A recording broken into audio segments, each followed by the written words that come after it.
Hi, everyone. My name is Parker Dickens. I'm here to present my aviation leadership service project. So let's just get right into it. All right. So first off, kind of an overview of what I wanted to do. So I've been flying for about 2 years now. I've had a lot of friends and family um, ask me kind of questions on what it's like flying the, I guess, smaller planes and kind of the training planes. And right now I'm flying actually air tours to build time to get to the majors. Um, And so my service project that I wanted to do was um, kind of do almost an intro. I'm not a CFI, but do almost an intro and a walk around for different planes because I've had a lot of people do tours that have ended up wanting to get into pilot training and go for their private. Maybe it's a bucket list, or maybe a different career path. And so that was one of the things I wanted to do was pull out a bunch of different planes, offer it to people if they wanted to come out and walk around. We did safety briefings. We did pre-flights for all the different planes. We got to know each aircraft and what makes it different from one another. I actually had one of my instructors that I flew with for my commercial. He brought his experimental tail wheel out, which was really cool because so everybody got to kind of see the difference between the 172 that we had on the ramp at all times and a tail wheel, which is completely different than what most people think it is. That alongside a Baron 55 that I did my commercial multi in, and an A36 Bonanza. And so it was really cool for everybody to see the differences in the setup for each plane and what makes them complex. And so it was really cool to be able to provide that as kind of a service for people. And yeah, and so right over here, who was my team? So I had a group of my peers and aviation friends who came out. I kind of been doing tours for about 5 months now, so I've met a lot of cool people in that sense who have wanted to get into flying. And so one of the things they wanted to do was get to know the side of it that they hadn't quite seen yet, which was more of the pre-flighting and the safety. So that's what we did. We did it at KILM, which is here in Wilmington, North Carolina. And I worked down at Southport, so KSUT, Oak Island, North Carolina. And so one of the things, and so it took place. Just reading off my notes here. um, on a Friday and a Saturday. So I wanted to make sure that if people wanted to come, they could. It was more of a flexible schedule. The airport wasn't open on Sundays, so I wanted to make sure that it was available, so we didn't have any type of restrictions on when we could, operate and provide everything. Um, and also, I had a lot of people just kind of ask me what it was like in the past to be able to get into this because I went into flying right after I got my associates in college. So I had a lot of people kind of ask me what the 2 years I've been doing this was like and how I could maybe push them in the right direction if they were interested and be able to answer any questions they had. And then also be able to push them into a place where they could, if they wanted to go into an instruction, they, had a good opportunity to see the different types of aircrafts that they would be able to train in, and that way they would have an idea if that's something they wanted to do. Because sometimes it's a little claustrophobic being on a smaller plane than a commercial airliner. Yeah, and so let's just move on up here to what I learned over this whole process.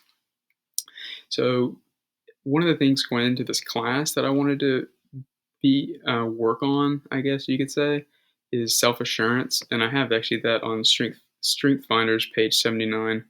Um, I wanted to be able to show that I could be more confident in what I had to display and what type of things I wanted to communicate better. Because sometimes I've kind of lacked in not so much confidence, but my delivery. This is something I've been doing for 2 years now, and I feel really confident in that. But I wanted to prove that and be able to teach people something they haven't quite learned yet or had no idea this even existed. Um, and so that was one of the things that I wanted to work on, and it actually went really well. A lot of people had a lot of questions that I was able to answer, so that was good. And so going into it, my pros and my other leadership skills that I feel like I could bring to the table is I'm always a very positive person. So I wanted to bring kind of a positive energy to what flying is because it's a lot of information and it can be overwhelming at times. Um, And so I wanted to bring a positive and encouraging view of what all this is because it is very fun. It's very dangerous and it's very not so much time consuming, but very critical that everything you do is by the book and everything you do is has a purpose. That's how we get back on the ground. It's how we stay safe. And so everyone that I had in my group was very, very cool, very laid back, and um, everyone was really courteous to each other. I had a lot of my commercial instructors with me. Um, they were really great with all the people who wanted to get into flying. They had a lot of people that had never ever been in a plane before that did really well with the people who have flown all their lives. Um, and so I think that was a win in that case. Um, and so to me, it was a very successful project in that sense. I always felt that the things I wanted to work on were the self assurance. Like I knew I could do this. I just had to prove it to myself, and also being very positive and encouraging. I think that really goes a long way with trying to show people um, new information and how they can build upon it. Um, oops. Yeah, so I have like a bunch of quotes here. I have a couple people who wanted a quote. um, yeah, everyone can kind of read these, but I'll just read a few. I thought the funniest one was having to stump an airplane is something I never thought I would do. And that was from Miss Fonda. It was really cool. Yeah, and then well, I can see why there's so much more careful planning before you fly on like a car. Yeah, yeah, it's a lot different. That's for sure. And everyone else can read these if they want to.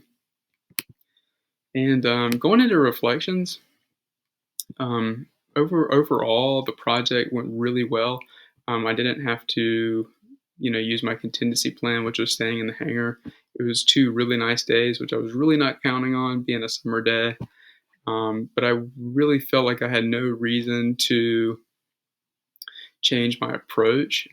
Everyone really enjoyed the safety briefings. Everyone really enjoyed the pre-flights. Everyone really enjoyed sitting in the planes. I had 2 people who are going to go into getting their privates, which is really cool. Um, and then I had a few people who had never been around these types of airplanes before that just kind of stopped in.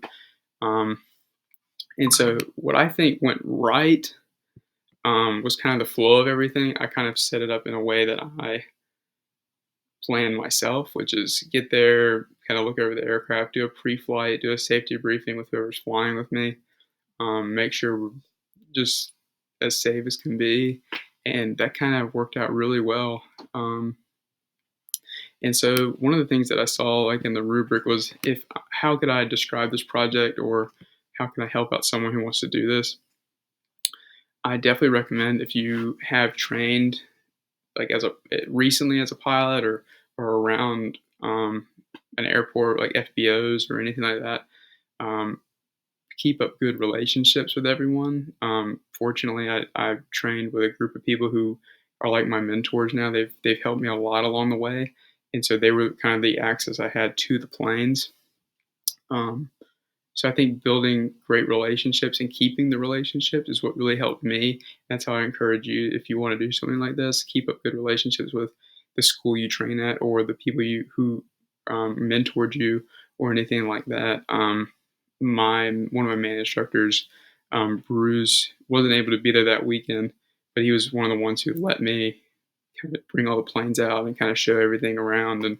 Um, I think it wouldn't have been possible had I not kept up good relationships with them. And I'm very thankful. I think I have a picture of him coming up here. He wasn't able to be there, but I had one. Oh, there's a photo bomb. Yeah, there we go. Yeah, so there's Mr. Bruce there. I really appreciate his help. And I'll provide a link for everyone who wants to see all the pictures. I have a lot of cams of the front. We have a view inside the hangar. A lot of people wanted to get a lot of good pictures. Yeah, and we have actually one of our Husky seaplanes over here, which was really cool. Everyone was really psyched to see that. I actually got to take a flight with one of the people. I think it was Mr. Doug, I think, and we just had a really good time. A lot of great people, a lot of cool planes. We had the experimental.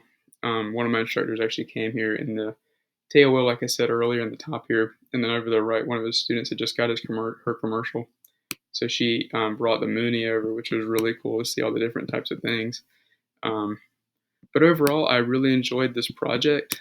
I'm very thankful that it went well, and I would definitely do it again. I hope everyone else's went well, and I hope you guys have a great rest of the semester. Thanks.